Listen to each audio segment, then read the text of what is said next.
Assalamualaikum warahmatullahi wabarakatuh. Apa kabar semuanya? Sehat dong, jangan sakit-sakit.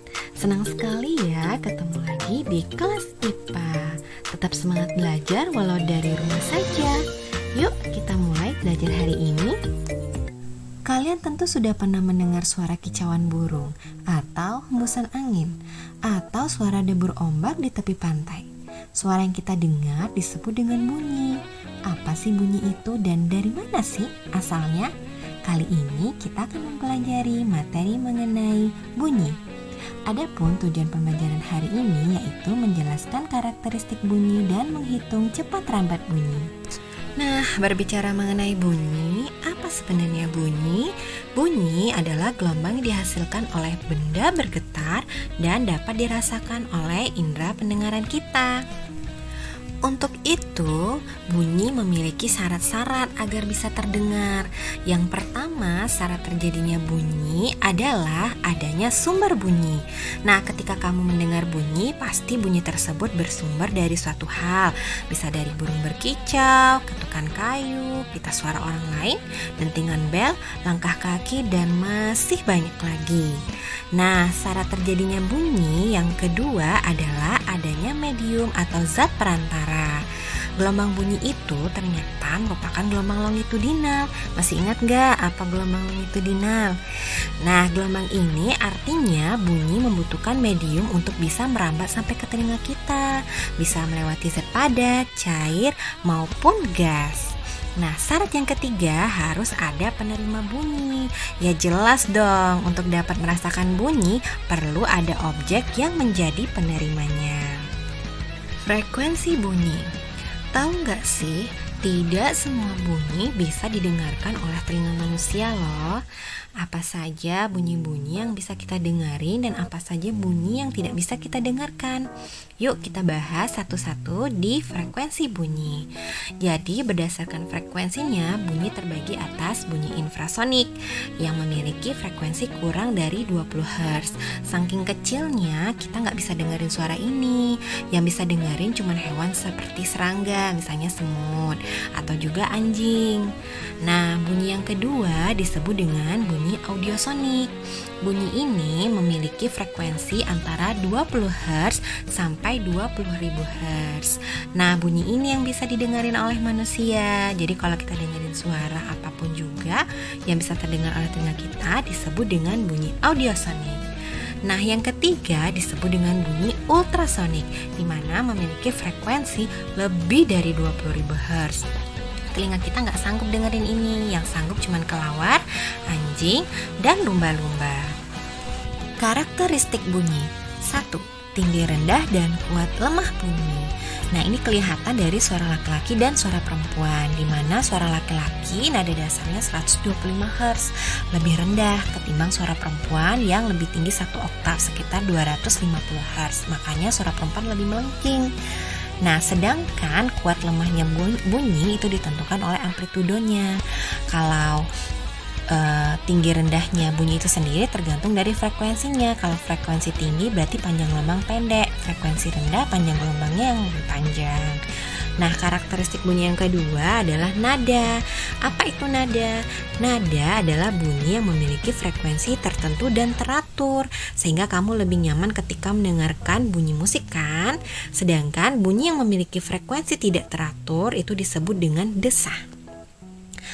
Nah, yang ketiga adalah warna atau kualitas bunyi.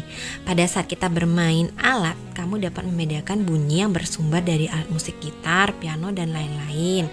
Setiap alat musik mengeluarkan suara yang khas. Suara ini yang disebut dengan kualitas bunyi atau bahasa lainnya timbre. Begitu pula pada manusia juga memiliki kualitas bunyi yang beda-beda. Ada yang memiliki suara merdu, ada juga yang suaranya serak-serak gimana gitu ya. Karakteristik bunyi yang selanjutnya adalah resonansi. Tahu nggak kenapa kentongan itu menghasilkan bunyi yang lebih keras daripada kayu yang tidak berongga ketika dipukul? Coba lihat deh percobaan berikut ini. percobaan ini kita sebut dengan percobaan resonansi. Nah, yang dipukul tadi itu disebut dengan garpu tala. Padahal kalau dilihat cuma satu garpu tala loh yang dipukul pakai pemukul, tapi garpu tala di sebelahnya juga ikut bergetar kan, kelihatan dari bandul yang bergoyang. Itu semua bisa terjadi akibat adanya resonansi bunyi. Resonansi bunyi merupakan peristiwa ikut bergetarnya suatu benda akibat getaran yang dihasilkan oleh sumber bunyi. Resonansi bunyi dapat memperkuat bunyi asli sehingga bunyi yang dihasilkan dapat terdengar lebih keras dan nyaring. Seperti tadi, bunyi pada kentongan atau juga bunyi suara pada gitar. Tapi resonansi juga bisa menimbulkan kerugian loh. Contohnya bunyi ledakan bom yang sangat keras yang dapat menimbulkan getaran yang bisa meruntuhkan gedung yang ada di sekitarnya. Nah, karakteristik bunyi yang berikutnya adalah pemantulan. Yang pertama adalah bunyi pantul yang memperkuat bunyi asli. Biasanya ini sih terjadi di antara keadaan di mana sumber bunyi sama dinding pantul jaraknya nggak begitu jauh, kira-kira kurang dari 10 meter lah. Maka di situ terjadilah bunyi pantul. Yang kedua, gaung atau kerdam, yaitu bunyi pantul yang terdengar hampir bersamaan dengan bunyi aslinya. Biasanya terjadi pada jarak antara 10 sampai 20 meter. Nah, yang ketiga itu disebut dengan gema. Gema adalah bunyi pantul yang terdengar setelah bunyi asli. Biasanya terjadi pada jarak lebih dari 20 meter. Kayak gini nih, misalnya kita ada di pegunungan. Kemudian kita manggil gini, "Hai." Lalu akan ada suara seperti ini, "Hai, hai, hai." Nah, itulah disebut gema. Terus apa dong gunanya belajar pemantulan bunyi? Nah, ini ada aplikasi dari sifat pemantulan bunyi dalam kehidupan sehari-hari. Gunanya yang pertama, bisa mengukur kedalaman laut. Nah, jadi nggak perlu nyelam tuh kalau mau mengukur kedalaman laut. Nah, yang kedua, bisa mengukur panjang lorong goa. Yang ketiga, bisa mendeteksi kerusakan logam. Terus bisa USG pada ibu hamil. Itu fungsi dari pemantulan bunyi. Kalau udah semuanya, kita masuk rumusnya ya. Rumusnya sih sama aja seperti gelombang dan getaran, di mana V sama dengan lambda kali F.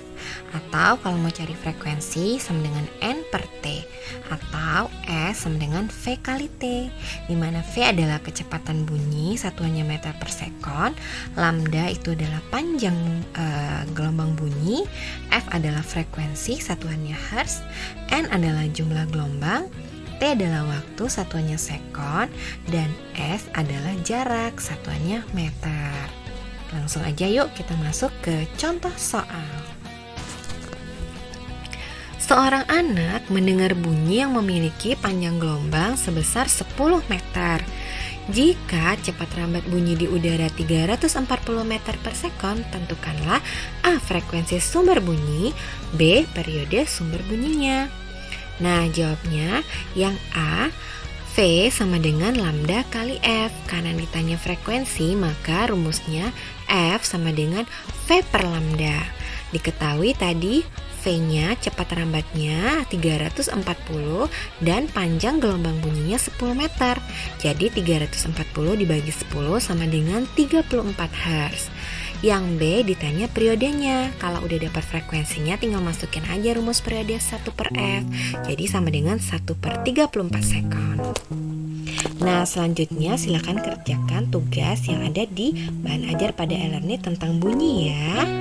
Oke, selamat belajar. Sampai di sini dulu. Wassalamualaikum warahmatullahi wabarakatuh.